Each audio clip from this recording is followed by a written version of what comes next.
क्या नाम है, जोना पेलिसूडा। ये जोना पेलिसूडा बन जाती है। ये रेड कलर की आपको लेयर नजर आ रही होगी इसके इर्द गिर्द, ये हमारे पास है जोना पेलिसूडा। इस जोना पेलिसूडा की लेयर बन जाती है।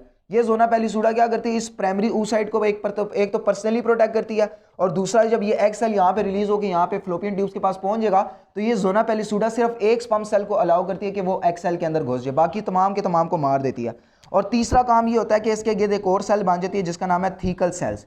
कौन से सेल्स बन जाते हैं, थीकल सेल्स। प्राइमरी और सेकेंडरी में ये तीन फर्क होते हैं। प्राइमरी में क्या होता है, एक हमारे पास मल्टीपल लेयर ऑफ ये ग्रीन सेल्स बन जाते हैं जिनका नाम है ग्रेनुलोजा सेल्स, वो पर्सनली प्रोटेक्ट, वो नरिशमेंट और प्रोटेक्शन दे रहे होते हैं। दूसरा रेड कलर की हमारे पास जोना पेलिसूडा बन गया, और तीसरा एक और लेयर बन जाती है जिसका नाम है थीकल सेल्स। ये हमारे पास थीकल सेल्स बन जाते हैं। इस थीकल सेल्स का बड़ा इंपॉर्टेंट काम होता है। ये थीकल सेल्स क्या काम करते हैं, ओवरी के अंदर जितना भी कोलेस्ट्रॉल मौजूद होता है, ओवरी के अंदर जितना भी कोलेस्ट्रॉल मौजूद होता है उसको फौरन कन्वर्ट कर देते हैं एस्ट्रोजन के अंदर। किसके अंदर कन्वर्ट कर देते हैं, एस्ट्रोजन के अंदर। नॉर्मली एंड्रोजन के अंदर कन्वर्ट करते हैं, फिर वो एंड्रोजन इन ग्रेनुलोजा सेल के पास जाता है और ग्रेनुलोजा सेल उसे एस्ट्रोजन में कन्वर्ट करते हैं।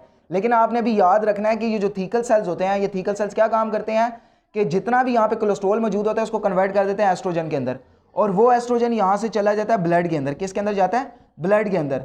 और ब्लड के अंदर आहिस्ता आहिस्ता आहिस्ता आहिस्ता आहिस्ता उसका लेवल हाई हो रहा होता है, लेवल उसका हाई हो रहा होता है। जैसे ही उसका लेवल हाई हो रहा होता है, हो रहा होता है, हो रहा होता है, हो रहा होता है, तो ये ब्लड जैसे ही पहुंचता है हाइपोथैलेमस के पास। किसके पास पहुंचता है, हाइपोथैलेमस के पास, क्योंकि ब्लड तो ब्रेन के पास भी जाएगा। हाइपोथैलेमस नेगेटिव फीडबैक मैकेनिज्म के जरिए दोबारा एंटीरियर पिट्यूटरी ग्लैंड को मैसेज पहुंचाता है कि यार जो आप एफएसएच रिलीज कर रहे हो उसकी तादाद को कम कर दो।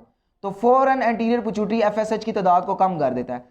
क्यों कम करता है, क्योंकि अगर एफएसएच कम नहीं होगा, एफएसएच रिलीज होता रहेगा तो ज्यादा से ज्यादा प्राइमरी फॉलिकल सेकेंडरी में कन्वर्ट होंगे, सेकेंडरी से मेच्योर बनते रहेंगे और एक से ज्यादा एग सेल बन जाएंगे, और वो एग सेल यहाँ पे आएंगे, एक से ज्यादा स्पर्म सेल्स के साथ फ्यूज करेंगे, एक से ज्यादा बच्चे पैदा बन जाएंगे, और विच इज क्वाइट इम्पॉसिबल काम। 10 बच्चे बन गए, 20 बच्चे बन गए, खरगोश थोड़ी है, मेल है हम, तो एक ही एग सेल रिलीज होता है। तो साथ ये क्या काम करते हैं, फॉलिकल स्टिमुलेटिंग हार्मोन की रिलीज को कम कर देते हैं, और एक और हार्मोन रिलीज करते हैं जिसका नाम है LH, ल्यूटिनिजिंग हार्मोन।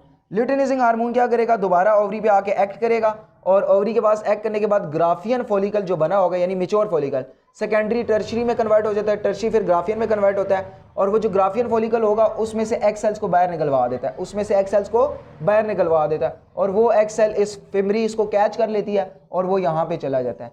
ये जो एग सेल इससे बाहर जा रहा है, इस प्रोसेस का नाम होता है ओवुल्यूशन। क्या नाम होता है, ओवुल्यूशन। और ये तकरीबन 14 दिनों के बाद होता है, 14 दिनों के बाद होता है। दोबारा समझिए, माइंड में आप दोबारा समझिए क्या हो रहा है। हाइपोथैलेमस ने एंटीरियर पिट्यूटरी को मैसेज दिया कि आप फॉलिकल स्टिमुलेटिंग हार्मोन रिलीज करें।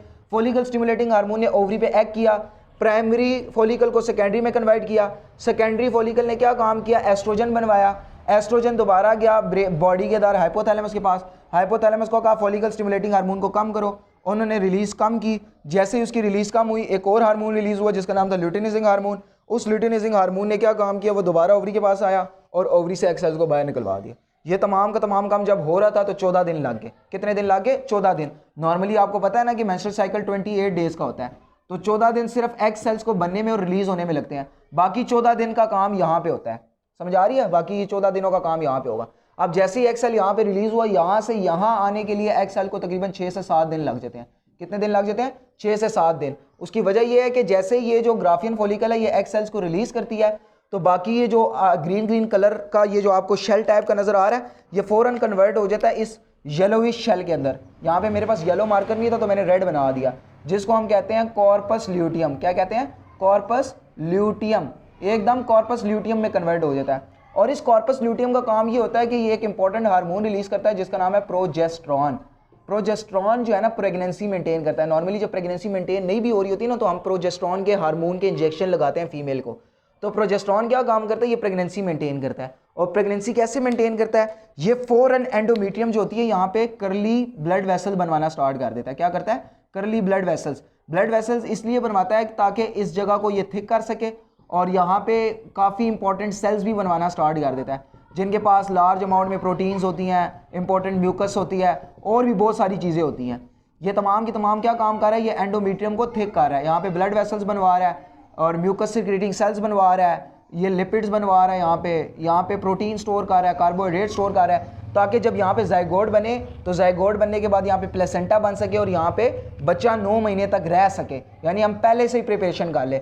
जैसे अभी जो है ना फीमेल प्रेग्नेंट होती हैं तो जो वैलिदैन होते हैं क्या करते हैं, जल्दी जल्दी से खिलौने भी खरीद के ले आते हैं और उसके नए नए कपड़े भी खरीद के ले आते हैं ताकि हमारे घर नया मेहमान आने वाला है। लेकिन अगर नया मेहमान ना आए तो क्या होता है, तमाम की तमाम तैयारियां अधूरी रह जाती है। वो नए कपड़े भी उठा के किसी को दे देते हैं, खिलौने भी दे देते हैं, कहते हैं यार आप रख लो। तो इसी तरह जो प्रोजेस्टेरॉन होता है ये क्या काम कर रहा है, ये तैयारियां करवाता है कि यार अभी जो है ना मैंने एग सेल रिलीज कर दिया, बस अब आप स्पर्म सेल्स को भेजो, उसके बाद ये एंडोमेट्रियम में यहाँ पे वो स्पर्म सेल्स यहाँ पे ज़ायगोट स्टक हो जाएगा और उसके बाद जो प्रेगनेंसी है वो मेंटेन हो जाएगी।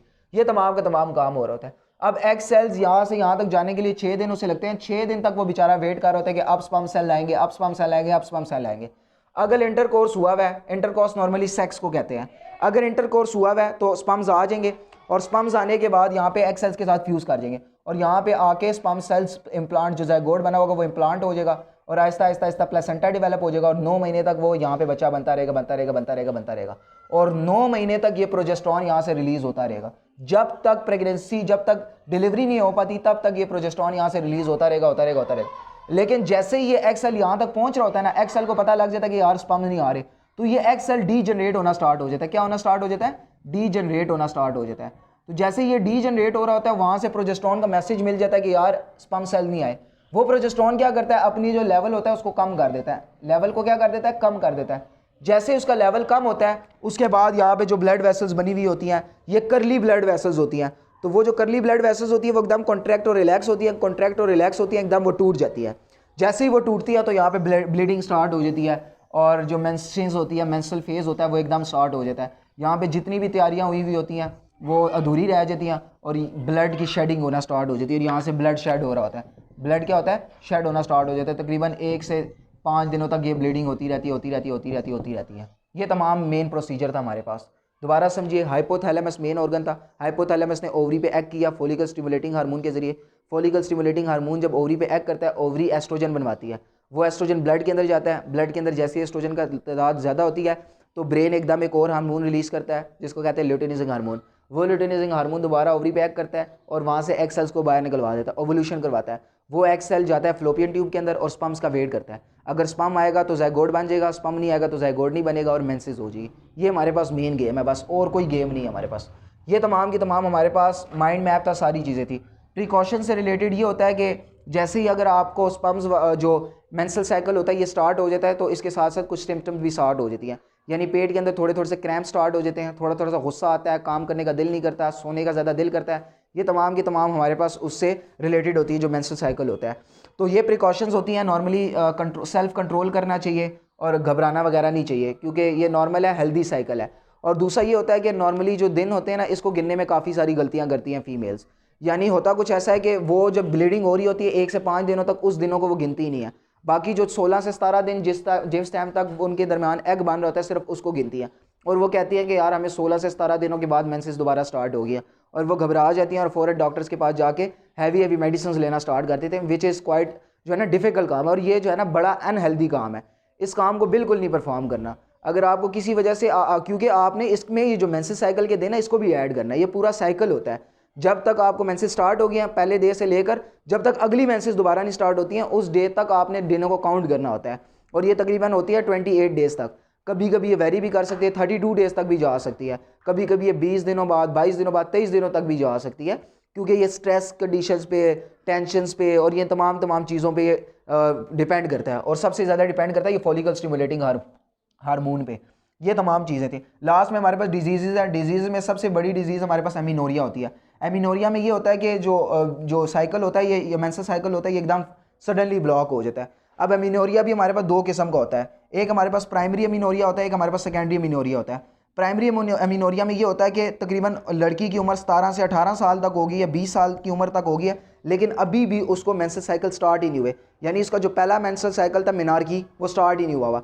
इसको हम कहते हैं प्राइमरी एमिनोरिया। ये बड़ी जो है ना पेचीदगी वाली बात होती है, टेंशन वाली बात होती है। यहाँ पे आपको डॉक्टर के पास रुजू करने की ज़रूरत होती है और डॉक्टर फॉलिकल स्टिमुलेटिंग हार्मोन वाले इंजेक्शन लगवाता है जिसकी वजह से फॉलिकल हार्मोन्स जल्दी से बढ़ते हैं और उनको मेंस्ट्रुअल साइकिल स्टार्ट हो जाता है। और ये ज़रूरी बात होती है क्योंकि अगर उनको मेनार्की 18 साल के बाद तक स्टार्ट नहीं हुई तो इसका मतलब ये है कि कोई ना कोई गड़बड़ ज़रूर है और वो फिर माँ नहीं बन पाती, बांझ ही रह पाती है। और जो सेकेंडरी एमिनोरिया होता है उसमें ये होता है कि आपको 2 महीने गुजर गए, 2.5 महीने गुजर गए, आपको अभी तक मेंस्ट्रुअल साइकिल नहीं आ पाए। उसके पीछे भी कुछ स्ट्रेस वाली कंडीशंस होती हैं या ओवरी के अंदर कोई फॉलिकल्स होते हैं वो डैमेज हो जाते हैं डॉक्टर वगैरह अक्सर डरा देते हैं कि यार आपकी जो ओवरीज़ है उसके अंदर पानी की थैलियाँ बन गई हैं, या आपके ओवरीज़ के अंदर जो अंडा है वो ख़राब हो गया वगैरह वगैरह। इन चीज़ों पे टेंशन नहीं देनी चाहिए, ना इन चीज़ों पे कान धरने चाहिए। नॉर्मली ये होता है कि स्ट्रेस वगैरह की कंडीशंस होती हैं या कोई और फिजियोलॉजिकल कंडीशंस होती हैं, और बहुत सारी मेडिसिन ऐसी होती हैं कि हमें एंटीबायोटिक के लिए होती है, बीमार होती हैं तो एंटीबायोटिक लेती हैं, उसकी वजह से भी स्कैरिबिनोरिया हो सकता है, यानी जो ओवरी है वो एग सेल रिलीज़ करने में थोड़ी सी देर कर सकता है। ये तमाम का तमाम हमारे पास मेंस्ट्रुअल साइकिल से रिलेटेड था। उम्मीद है कि आपको वीडियो पसंद आई होगी। पसंद आई है तो लाइक करें, कमेंट्स करें।